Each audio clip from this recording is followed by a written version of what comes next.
Bom dia, boa tarde, boa noite a todos que estão vendo esse documentário. Antes de vocês assistirem, eu quero dar um pequeno aviso. A gente gravou um pouco da UFRJ em si e daqui a pouco, já, vai começar o nosso documentário falando um pouco sobre o professor Armando Alves de Oliveira e sua trajetória aqui na EFD. Um abraço e curtam muito esse documentário que foi feito com muita dedicação pelos alunos aqui da EFD.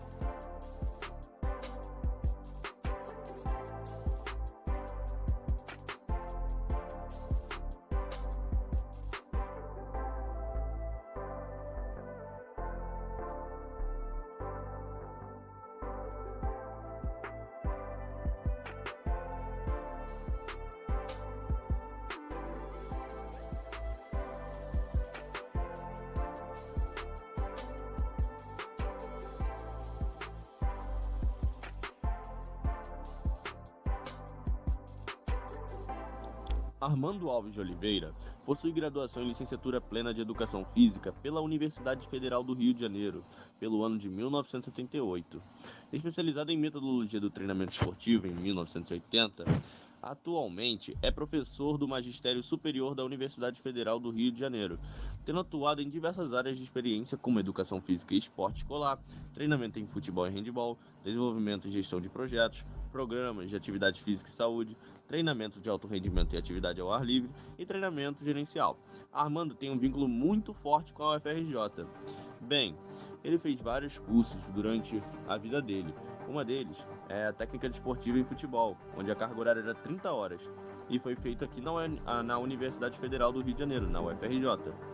Em 1975, fez uma especialização em aperfeiçoamento técnico de handball, que a carga horária era 30 horas pela Confederação Brasileira de Desportos Universitários, CBDU. Em 1981, aperfeiçoamento em alto nível treinamento de handball, uma carga horária de 30 horas, só que dessa vez foi pela UERJ, a Universidade do Estado do Rio de Janeiro. Ele também teve um aperfeiçoamento em atualização de handball, em 1981. Em 1993, fez um aperfeiçoamento em curso de arbitragem de handball, onde a carga horária era 20 horas, pela Confederação Brasileira de Handball, a CBHB, onde terminou no ano de 1993. O objetivo desse trabalho é a valorização de figuras importantes para a história da universidade. O senhor foi escolhido, devido à sua trajetória, como uma figura importante pela sua dedicação à universidade. E visto isso, a gente gostaria de saber um pouco do senhor o que é a FRJ para você. Vamos combinar então, é o você que fica mais fácil, né, para a gente seguir em termos da conversa. Tem aí um tremendo apreço por toda a atividade de construção profissional. Não vejo aqui alunos, vejo profissionais em formação, isso aí já muda a coisa. Com as perguntas que vocês enviaram, né? Como referência na qualidade e também na referência de prática ou de técnicas, não. A minha vida na universidade foi voltada para processos pedagógicos, né? E é só para dar uma visão geral. Mas apesar de ter um outro lado da vida, que é a formação e a dedicação, né, ao esporte universitário. Então, como é que essa coisa começa? Esporte universitário. Como é que essa coisa começa? Eu fazia engenharia na universidade, né?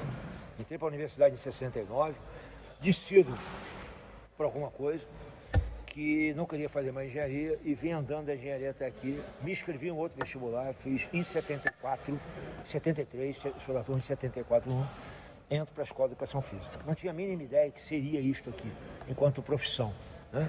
Eu vim porque fazia algumas modalidades esportivas, entre elas o futebol, que era um perna de pau danado, mas o remo eu mexia direitinho. E por incrível que pareça, até aquele momento eu não tinha ideia do que significava uma coisa chamada handball. Isso pouca gente sabe disso.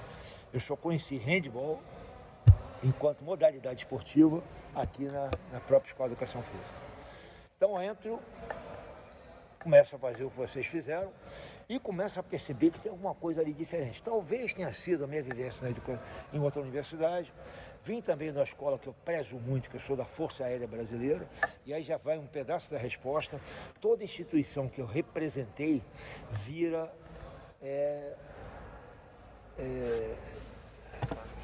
Nossa, coisa que vocês botam aí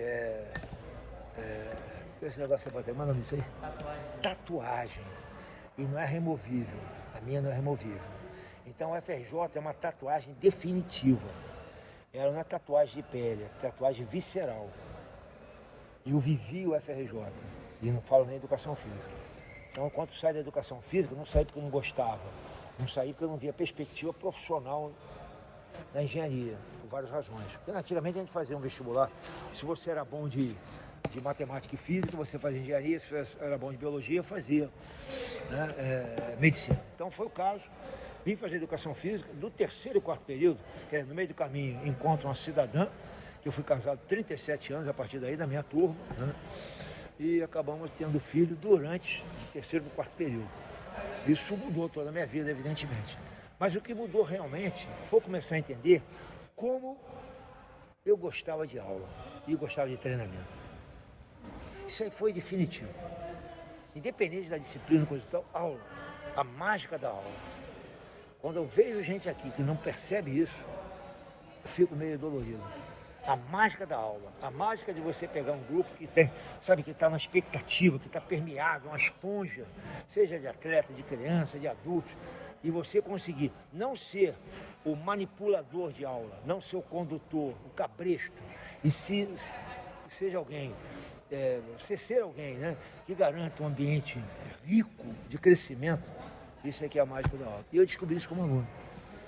O que aconteceu? Eu vou até aproveitar essa parte da sua fala e também pedir para o senhor falar que você viveu vários projetos pedagógicos aqui dentro, várias mudanças de currículo. Aí, aproveitando essa questão, o senhor falar um pouco dessas mudanças de currículo ao longo do tempo, o que você acha que melhorou, o que piorou, o que poderia ser mudado. Todo o questionamento muito direcionado, né, ele é fatiador. Nós somos seres complexos. Ser vivo é um ser complexo. Então a formação profissional é complexa. Essa é a grande diferença. Então quando eu vim para a educação física e começo a perceber isso, né, eu viro um monitor de duas disciplinas, inclusive futebol e handebol. E a partir daí, por alguma razão, passei a dar aula também como monitor. E virei professor por conta disso. Nesse momento, a estrutura do curso era uma estrutura que, entre outras coisas, tinha as disciplinas masculinas e femininas, que é um absurdo. A vida ela é misturada, né? Então, mas era o que tinha antigamente. Até mesmo algumas disciplinas teóricas, cara. Fisiologia tinha turma masculina, tanto que entrava assim. Então é óbvio, né, que o trabalho era muito voltado prioritariamente, porque era a história dos professores da época, né, para o tecnicismo, para a realização do gesto, pela repetição do gesto e pela realização esportiva, fazer gols, correr, fazer cesta, né? É o que nós tivemos, lutas, né? A minha geração, que inclui aí meu querido Valdir, Márcia Farjado, né?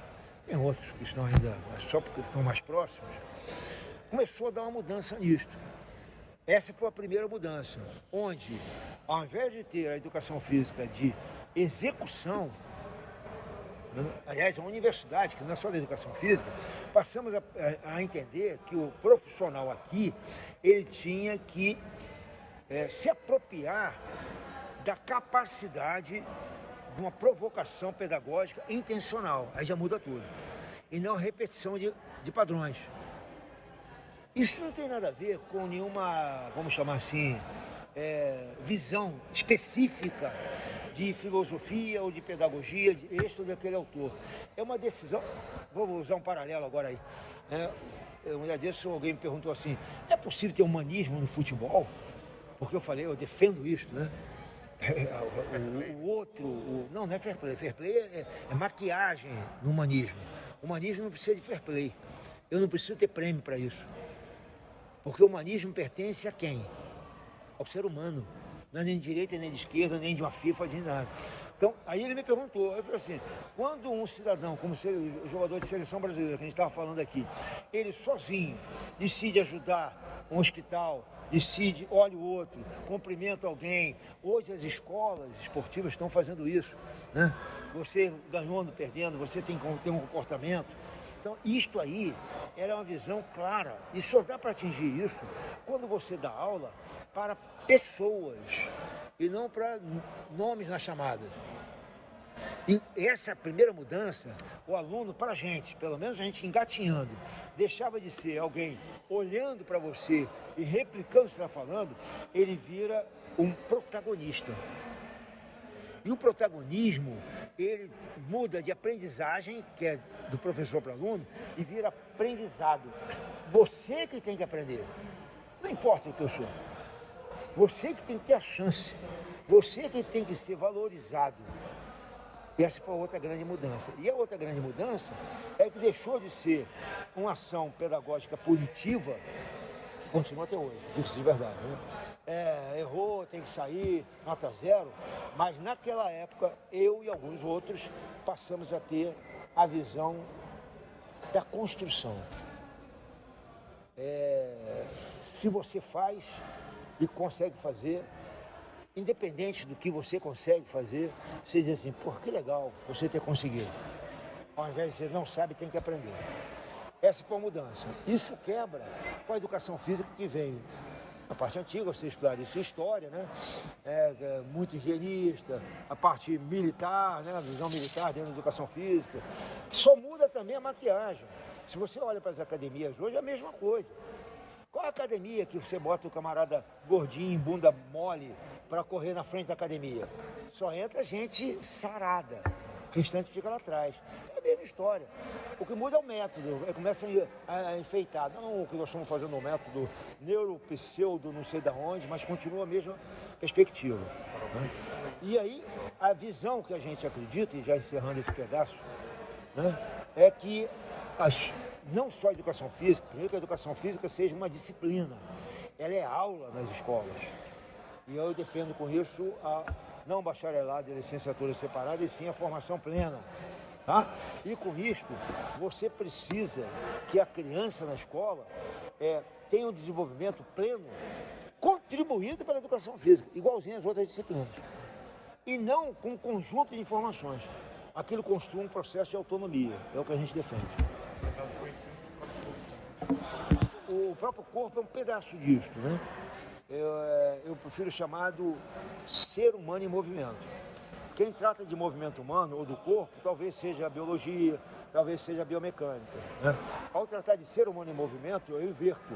Eu olho o todo, eu olho o construto, eu olho o organismo. Nós somos organismos completos. O movimento é só um pedaço disso. Então, se você não consegue fazer um salto, isso não tem problema nenhum. Se você vai para uma aula e não tem um determinado processo coordenativo, isso é uma das burrices clássicas. Dizer para alguém que não tem coordenação. Isso é criminoso. Você afasta, você exclui. Você talvez não tenha coordenação para aquele procedimento específico. Você gostaria de ter alguém, neurocirurgião, tomara que não aconteça isso, né, mas operando alguém da sua família em fila, próximo, mais um. Não, você vai querer que tenha todo o tempo, reflexão possível, cuidado possível, um olhar... E ele não tem. Você queria um relojoeiro, assim, como é que é dizer? Um martelo? Não. Né? Então não é o soltar mais, não é o correr mais, que define alguém que está se desenvolvendo na educação física. É ser capaz de ter autonomia, e autonomia significa decidir com propriedade, com conhecimento, tudo aquilo relativo ao seu movimento. Não mecânico, e sim as relações, as conexões do seu movimento. Hoje nós defendemos a visão cada vez mais, né, de entendimento via pensar complexo, que envolve, entre outras coisas, teoria do caos, só vai de brinde essa. Acho que é um ponto muito importante, porque acho que a educação física ainda Inclusive aqui. Para finalizar, quanto à estrutura física mesmo? De quê? Estrutura física da universidade. Você tem diferença, progresso melhorado? temos aí a sua pergunta de novo. Primeiro tem que saber o que é estrutura física. Se estrutura física é ginásio, para mim isso é muito pouco. Estrutura física para mim, eu vou voltar para o funcional, né? O próprio curso, ele é disfuncional. Ele é fatiado. Quando você pega disciplina de handball, a minha, no curso de educação física, é a mesma coisa que dar aula de chuchu no curso de agronomia, no meu entendimento. É claro que eu sou um velhinho esquisito, né? Aí, tá maluco, tá gagá, mas eu prefiro enxergar desse jeito. Eu preferia que houvesse um curso onde a fisiologia entendesse por que ela é fisiologia. A fisiologia não é a mãe da disciplina. A fisiologia é só uma área de conhecimento que tem que construir, no nosso caso aqui, a capacidade de agirmos profissionais de educação física em todos os níveis. Então a contextualização não existe. Quando você separa de departamento, onde você não sabe o que o outro está fazendo, você está contribuindo para isso. Você está trabalhando em cima de processos analíticos. Hoje, nem no esporte se faz mais isso. Se você está acompanhando a Copa do Mundo, você vê que países como a Espanha, que é onde saiu isso com maior intensidade, não vê mais o esporte como parte física, parte técnica, e sim como um todo, né? Das interconexões. Era o que devia ser o curso aqui. Falta muito de interdisciplinaridade, falta muito, principalmente, de transdisciplinaridade. O inter já seria o que você tenha um conjunto de disciplinas que não conversam, e o que é pior, colocam 2 notas no final para te dizer que você passou. E você não sabe por quê. Caralho não podia falar não, né? Porque caralho agora, porque cargas d'água, porque cargas d'água, você tirou aquela nota ou a nota menor. E nesse caso, eu estava trazendo de avaliação, você em nenhuma disciplina escutou alguém dizer assim, eu estou exagerando, né? Porque tem professores maravilhosos aqui, mas você diz assim, por que você não está indo bem? Vamos ver por que você não está indo bem? Ao invés de dar a primeira nota, a segunda nota, você está reprovado ou tem um CRX. Então, essa estrutura não é da educação física. A universidade é deficientíssima. O modelo de universidade que nós temos hoje muda os nomes, os métodos. Se fala em Vygotsky, se fala em Morin, mas continua com a mesma estrutura das universidades do início do milênio. No ano 1000, no ano 1200, que é a primeira universidade na Europa. Estrutura física, espaço, é pior ainda. Já se confunde ginásio como exclusivo da educação física. Isso aqui é uma sala de aula. O que você olha aqui? O que você vê? Cor azul é óbvio, né? Mas o que mais? Marcação é o que te ensinaram. Eu vejo essa marcação delineando algumas outras coisas, que são geometria pura aqui. Eu tenho trapézio, eu tenho retângulo, eu tenho quadrado, eu tenho arco de círculo, eu tenho arco de círculo de 90 graus, eu tenho trapézio, aliás, o nome é esse. Aí você dá uma aula de matemática. Então a estrutura física, ela não é a coisa primordial. A funcionalidade da estrutura física. Eu não preciso ter uma casa maravilhosa. Eu preciso ter uma sala de aula funcional. Eu preciso de uma sala de aula onde você possa aplicar. E aí vem por que eu penso nisso? É que o seu ambiente de educação física, aliás, de qualquer outra área, ele precisa ser um ambiente de provocação em aberto. Que pessoas são imprecisas, pior ainda, são imprevistas. A imprevisibilidade é própria dos seres vivos. Então o trabalho de aula ou o trabalho de treinamento, ele tem que entender isso. Quando você diz como fazer, você cancela toda a possibilidade desse organismo crescer. Ele vai só replicar o modelo que você está passando. Essa é que é a pior estrutura que as universidades têm. Gostaria só de agradecer o seu tempo cedido. Se você queria algum recado final, mas eu acho que na sua fala você já foi bem preciso. Não, eu tenho uma fala assim, uma fala que está na mão de vocês, ou alguma mudança. A gente vê pouco disso aí. Ainda muita gente que é grande, aí vem para ganhar o seu CR. Hoje não tem espaço, não deveria ter nunca, né? De um profissional que é só cumpridor de tudo. É necessário crescer, é necessário entender as outras áreas de conhecimento.